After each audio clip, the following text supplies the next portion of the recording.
Hello everyone, how are you all? I hope you all are fit and fine.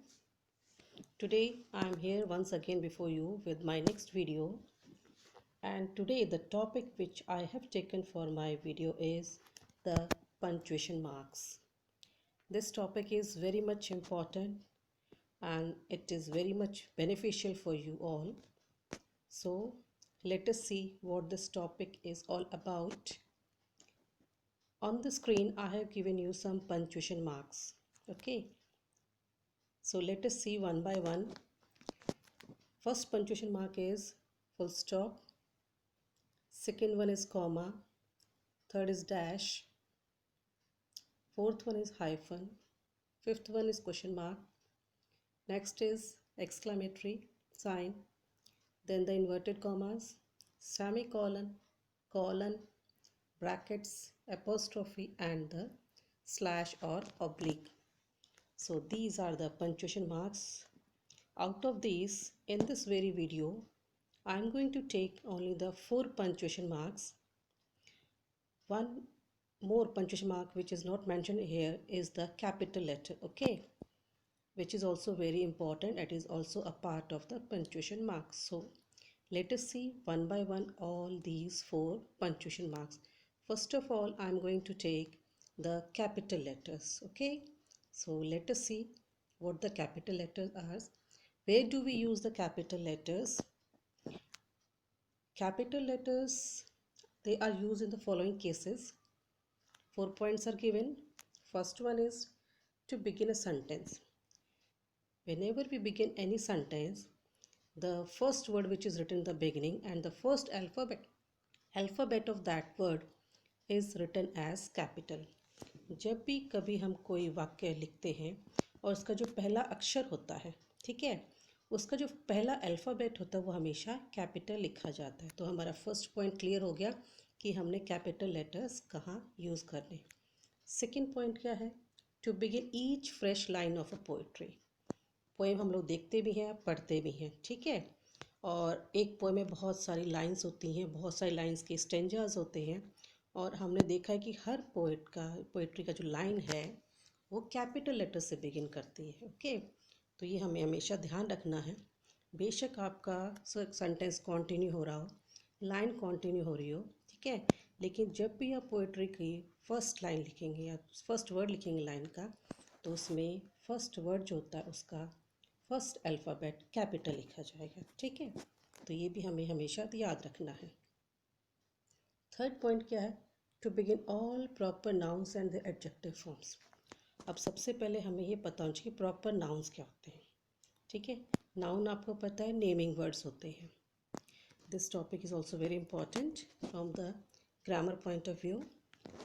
So noun आपके naming words होगी. Noun आपके 5 types के होते हैं. Proper noun, collective noun, then आपका material noun, then आपका आता है कॉमन नाउन, और उसके बाद आता है आपका एब्स्ट्रैक्ट नाउन. तो 5 नाउन्स हो गए. यहाँ पे हमने क्या लिया? Proper noun, okay. Name of a person, proper person, place और थिंग, वो प्रॉपर नाउन हो जाते हैं, ठीक है. अब उन्हीं प्रॉपर नाउन्स की जो एडजेक्टिव फॉर्म होती है उसको भी हम लोग किससे शो करते हैं? कैपिटल लेटर से करते हैं. अगर कोई प्रॉपर नाउन है और उसी की एडजेक्टिव फॉर्म है तो उसको हमेशा उस वर्ड के फर्स्ट लेटर को हम लोग कैपिटल लिखेंगे, ठीक है. तो थर्ड पॉइंट समझ में आया क्या था? प्रॉपर नाउन जब बिगिन करोगे या उसके एडजेक्टिव फॉर्म यूज़ आप लिखोगे तो उस वर्ड का फर्स्ट अल्फ़ाबेट कैपिटल लिखा जाएगा. जैसे प्रॉपर नाउन है हमारा दिल्ली, ठीक है, नेम ऑफ अ सिटी है. उसके बाद Rama, it is the name of a person. Then Africa, name of a continent, African, वो कौन है? नेटिव. अफ्रीका के जो लोग हैं उनको हम अफ्रीकन कहते हैं, ठीक है. जैसे इंडिया के लोग इंडियन होते हैं, अमेरिका के अमेरिकन होते हैं. तो अगर हम अमेरिकन लिखते हैं तो ए कैपिटल आएगा, इंडियन लिखेंगे तो आई कैपिटल आएगा, ठीक है. चाइना के चाइनीज़ होते हैं, सी कैपिटल. ऐसे ही अफ्रीका के अफ्रीकन में ए कैपिटल, ओके. फिर आपका है शेक्सपियर, ठीक है. शेक्सपियर क्या है? बहुत फेमस पोएट का नाम है, ठीक है.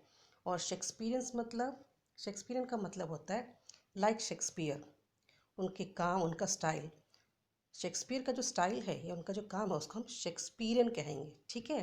तो ये शेक्सपियन आपका है एडजेक्टिव फॉर्म. अफ्रीकन आपका है एडजेक्टिव फॉर्म, ठीक है। बाकी सारे हमारे प्रॉपर नाउन है। दिल्ली हमारा प्रॉपर नाउन है, रमा हमारा प्रॉपर नाउन है, और शेक्सपियर हमारा प्रॉपर नाउन है। ओके, थर्ड पॉइंट क्लियर हुआ। चलो अब इसका फोर्थ पॉइंट हम देखते हैं, और कहाँ हम कैपिटल लेटर यूज़ करते हैं। To begin all nouns and pronouns which indicate the deity. Deity क्या है? एक गॉड, ठीक है, और गॉडेस देवता, ये देवी को हम डाइटी कहते हैं, ठीक है। तो जितने भी नाउन या प्रोनाउन देवी देवताओं के लिए यूज़ किए जाते हैं, उन वर्ड्स का फर्स्ट अल्फ़ाबेट कैपिटल होगा, ठीक है। जैसे है लॉर्ड, ठीक है, जैसे है गॉड, तो इसमें लॉर्ड में एल कैपिटल यूज़ किया, गॉड में जी वर्ड यूज़ किया कैपिटल। अक्सर आप लोग क्या करते हैं, गॉड का GOD गॉड लिख देते हो, तो it is wrong. God word कभी भी उसमें जी स्मॉल नहीं लिखा जाता, हमेशा जी कैपिटल आता है। ऐसे ही लॉर्ड में भी अगर वो गॉड के लिए है तो एल कैपिटल आएगा। ओके, तो ये हमेशा हमें ध्यान रखना होता है, ठीक है। ऐसे ही बेटा आपका, अगर हम गॉड के लिए हिम वर्ड यूज़ करते हैं, हिम प्रोनाउन है, यहाँ पे दिया ना टू बिगिन अ प्रोनाउन। अगर हम कोई प्रोनाउन यूज़ करते हैं गॉड के लिए, तो वो कैसे लिखा जाएगा? H कैपिटल I और M, ठीक है। This one is correct. और ये वाला जो प्रोनाउन है ये गॉड के लिए नहीं होता, ये किसी पर्सन के लिए, हम जैसे मनुष्य के लिए यूज़ किया जाता है, ठीक है। अगर किसी ह्यूमन बीइंग के लिए है तो H स्मॉल आएगा, और अगर हिम में H कैपिटल आ रहा है, इट मीन्स वो शो कर रहा है वो किसी गॉड के लिए यूज़ किया गया, ठीक है। तो ये प्रोनाउन है, लेकिन इसका H हम कैपिटल लिखेंगे। ओके, तो कैपिटल लेटर्स कहाँ यूज़ होते हैं, कैसे, तो आई होप आपको समझ में आ गया होगा, ठीक है। आगे मूव करें, चलो आगे मूव करते हैं। नेक्स्ट मैंने आपका लिया है फुल स्टॉप, ठीक है। इसको हिंदी में हम लोग पूर्ण विराम भी कहते हैं, ठीक है। इंग्लिश में इसका दूसरा नाम है पीरियड। ओके, फुल स्टॉप जो है वो क्या शो करता है, वो क्या डिनोट करता है? द ग्रेटेस्ट पॉज, जो थोड़े लंबे समय के लिए आप जो रुकते हो, उसके लिए हम लोग फुल स्टॉप यूज़ करते हैं, ठीक है। या सेपरेशन के लिए, दो इंडिपेंडेंट सेंटेंस हैं उनको सेपरेट किया गया है, या बहुत सारे सेंटेंस हैं उनको सेपरेट करने के लिए कंप्लीट सेंटेंसेस को हम लोग फुल स्टॉप का यूज़ करते हैं, ठीक है। अब इनका यूज़ देखो, 2 पॉइंट दिए हुए, मैंने कहाँ यूज़ करेंगे। फुल स्टॉप अगर सेंटेंस के एंड पे है तो मतलब to mark the end of a declarative और अ इम्पेरेटिव सेंटेंस, ठीक है। जब कोई डेक्लरेटिव सेंटेंस हो या इम्पेरेटिव सेंटेंस हो तो उसके एंड पे हम लोग फुल स्टॉप लगाते हैं। अब क्वेश्चन आता है कि डेक्लरेटिव सेंटेंस क्या होते हैं। डेक्लरेटिव सेंटेंस मतलब स्टेटमेंट, ठीक है। जो सेंटेंस कोई फैक्ट बताए, ठीक है, कोई स्टेटमेंट दे, वो डेक्लरेटिव सेंटेंस होते हैं, ठीक है। ये अपोजिट होते हैं क्वेश्चन सेंटेंस का। ओके, डेक्लरेटिव सेंटेंस किसके अपोजिट होते हैं? क्वेश्चन सेंटेंस के। ओके, अब नेक्स्ट था आपका इम्पेरेटिव सेंटेंस। इम्पेरेटिव सेंटेंस क्या होते हैं? ये सेंटेंस होते हैं हमारे जिस सेंटेंस में कोई कमांड दिया गया हो, कोई इंस्ट्रक्शन दी गई हो, ठीक है, कोई रिक्वेस्ट की गई हो, वो सारे के सारे क्या हैं? इम्पेरेटिव सेंटेंस होते हैं। ओके, तो इम्पेरेटिव सेंटेंस के एंड पे भी हम लोग क्या लगाते हैं? फुल स्टॉप लगाते हैं। Okay, clear. चलो इसका एग्जाम्पल है, it was a bright cold day in April and the clocks were striking 13। सो ये हमारा एक डेक्लरेटिव सेंटेंस हो गया। ओके, चलो सेकेंड यूज़ का देखते हैं फुल स्टॉप का। यूज इन एब्रीवेशंस, अक्सर आपने एब्रीवेशंस देखी होंगी। ये एब्रीवेशंस में बीच में डॉट यूज़ किया जाता है, फुल स्टॉप यूज़ किया जाता है, but are often omitted now. लेकिन आजकल जो है वो ओमिटेड है, गायब हैं, उनका यूज़ नहीं किया जाता। जैसे पहले होता था MA, ठीक है, M.A. लेकिन उसको आजकल M में ऐसे भी लिख देते हैं। जैसे MP मेंबर ऑफ पार्लियामेंट है, उसको आजकल MP ऐसे लिख देते हैं, ठीक है। जैसे UNO, ठीक, उसकी शॉर्ट फॉर्म जो थी यूनाइटेड नेशन ऑर्गेनाइजेशन की UNO थी, और बीच में डॉट लगाते, लेकिन लेटेस्ट क्या है आजकल, वो ओमिटेड हो गए डॉट्स, और UNO भी है। तो पहले जो था एब्रीवेशंस में डॉट का यूज़ किया जाता था, फुल स्टॉप का यूज़ किया जाता था, लेकिन आजकल कई जगह ये मिसिंग है, ठीक है। तो चेंजेस होते रहते हैं, ये कुछ एक नया इनोवेशन है, चेंज है, और हमें चेंजेस करते रहने चाहिए, ये हमारी लाइफ तभी हमारी आगे चलती है, ठीक है। ये हमारी लाइफ का एक पार्ट है, चेंजेस आर मस्ट। चलो फुल स्टॉप समझ में आ गया, कैपिटल लेटर्स हो गया। अब नेक्स्ट टॉपिक देखते हैं। नेक्स्ट हमारा है इसके बाद कॉमास। कॉमा को कहाँ यूज़ करते हैं, ठीक है।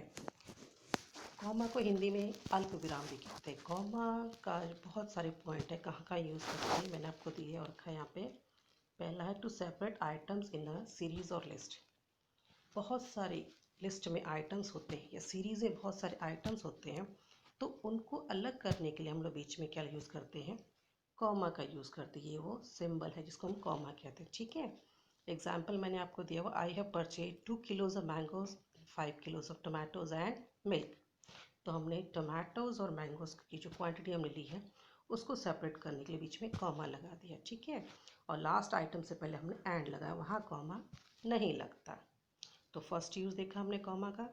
अब सेकेंड यूज़ क्या है इसका, to separate phrases and clauses. Phrases और क्लॉजेस को एक सेंटेंस में अलग करने के लिए हम लोग कॉमा का यूज़ करते हैं। अब क्वेश्चन आता है कि फ्रेजेस क्या होते हैं, ठीक है, या क्लॉजेस क्या होते हैं। ये भी बड़ा इंपॉर्टेंट टॉपिक है। अगर आप चाहते हैं कि इसके ऊपर मैं आपके लिए वीडियो बनाऊं तो मुझे कमेंट सेक्शन में ज़रूर कमेंट कीजिएगा, ठीक है।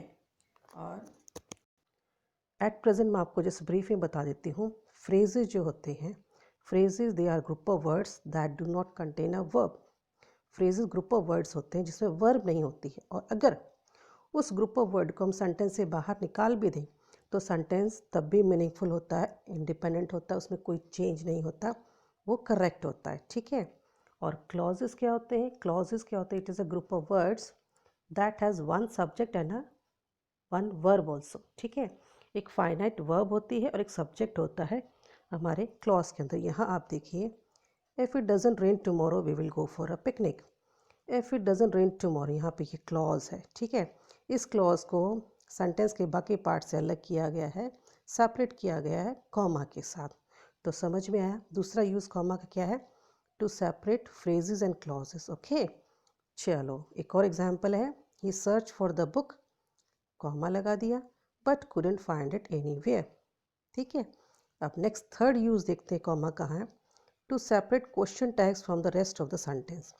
अगर सेंटेंस में क्वेश्चन टैग है एंड पे, तो उसको rest of the part of the sentence से अलग करने के लिए हम लोग कॉमा का यूज़ करते हैं। कॉमा यूज़ किया, और डोंट यू क्या है, क्वेश्चन टैग है।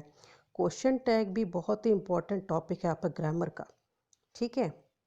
ये भी आपको मैं, अगर आप चाहेंगे तो किसी वीडियो में आपके साथ शेयर करूँगी इसको फुल एक्सप्लेनेशन, क्वेश्चन टैग्स होते क्या है उनके एग्जाम्पल्स के साथ।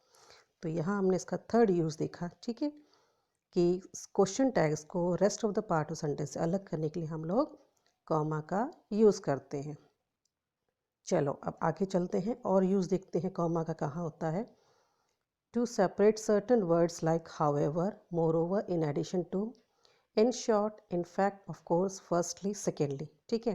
कुछ ऐसे वर्ड्स जैसे however, moreover, in addition to, in short, in fact, of course, firstly, secondly, इन सब को rest of the part of sentence से अलग करने के लिए हम लोग कॉमा का यूज़ कर। जैसे एग्जाम्पल आपको दिया हुआ है, इट वॉज रेनिंग हैविली, ठीक है, and he was determined to cross the river.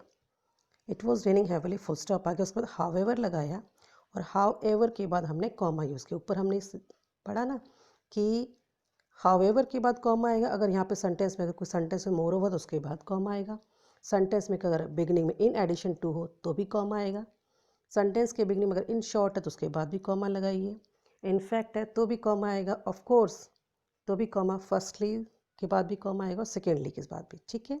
तो हमेशा ही सेंटेंस के बिगनिंग में होते वर्ड यूज़ होते हैं और उनके पास कॉमा डेफिनेटली आता है। चलो अब आगे इसका फिफ्थ यूज़ देखते हैं, to separate spoken part of the text from the unspoken part. जो हमने बोला है, ठीक है, उस टेक्स्ट को जो हमने नहीं बोला उससे अलग करने के लिए। ये आपके मतलब एग्जाम्पल दिया हुआ है डायरेक्ट स्पीच में, ठीक है। नीचे आपको एग्जाम्पल दिया है, दिस इज़ रियली इंटरेस्टिंग, ये तो हमने बोला है, लेकिन शी एक्सप्लेन हमने बोला नहीं है, ये तो जिसने कहा हमने उसके लिए यूज़ किया गया है, ठीक है। तो शी एक्सप्लेन को दिस इज़ रियली इंटरेस्टिंग से अलग करने के लिए हमने नीचे यहाँ क्या यूज़ किया, कॉमा यूज़ किया, ओके। तो this is interesting, really interesting हो गया हमारा स्पोकन पार्ट, और अनस्पोकन पार्ट कौन सा होगा, शी एक्सक्लेम्ड, ठीक है। दोनों को हमने सेपरेट किया कॉमा के साथ। चलो अब आगे देखते हैं और यूज़ क्या है, व्हेन वर्ड्स और phrases are used in the direct address. मतलब आप डायरेक्टली किसी को आप एड्रेस कर रहे हैं, ठीक है। डायरेक्ट एड्रेस करेंगे तो इन्वर्टेड कॉमास में सेंटेंस होगा, ये उसकी पहचान होती है, ठीक है। और जिसको आप एड्रेस कर रहे हो उस पर्सन का नाम या उसके लिए जो भी आपने वर्ड यूज़ किया है उसके बाद आपका कॉमा आएगा, जैसे मैडम या सर, ओके। उसके बाद कॉमा लगा दिया और I am terribly sorry for to be late, ये आगे सेंटेंस है आपका, ठीक। तो ये हमारा हो गया 6th यूज़ ऑफ कॉमा। आगे एक और यूज़ देखते हैं हमारा last. After the words like, no, yes, oh, ah, जब भी सेंटेंस बिगिन होता है यस से हो या नो से हो या ओ से हो या आ से हो तो उसके बाद कॉमा लगाना ज़रूर याद रखिएगा। कॉमा अक्सर आप देखते हैं कि आप लोग नहीं लगाते, ठीक है, नॉर्मली लोग नहीं लगाते, तो उसमें ज़रूर लगाना। एग्जाम्पल आपको दिया हुआ है, yes I agree with you, तो येस के बाद यहाँ पे हमने कॉमा लगाया। यहाँ हम लगाए no I do not agree with you, okay, oh comma लगा दिया, उसके बाद हमने सेंटेंस कर दिया, ठीक है, शुरू। तो ये एग्जाम्पल थे आपके कॉमा के। कॉमा का यूज़ कहाँ करना है, 7 पॉइंट्स मैंने आपके साथ डिस्कस किए। आई होप आपको समझ में आ गए होंगे। Last but not the least, अब मैं आपके सामने लेने वाली हूँ हमारा क्वेश्चन मार्क। अब देखो, क्वेश्चन मार्क हमेशा कोई क्वेश्चन सेंटेंस होगा, कोई डायरेक्ट क्वेश्चन मार्क ये हमेशा ध्यान रखिए डायरेक्ट क्वेश्चन में यूज़ होता है। डायरेक्ट आप किसी से कोई क्वेश्चन करते हो तो वो सेंटेंस हमेशा किसी हेल्पिंग वर्ब से शुरू होगा या WH फैमिली से शुरू होगा, ठीक है।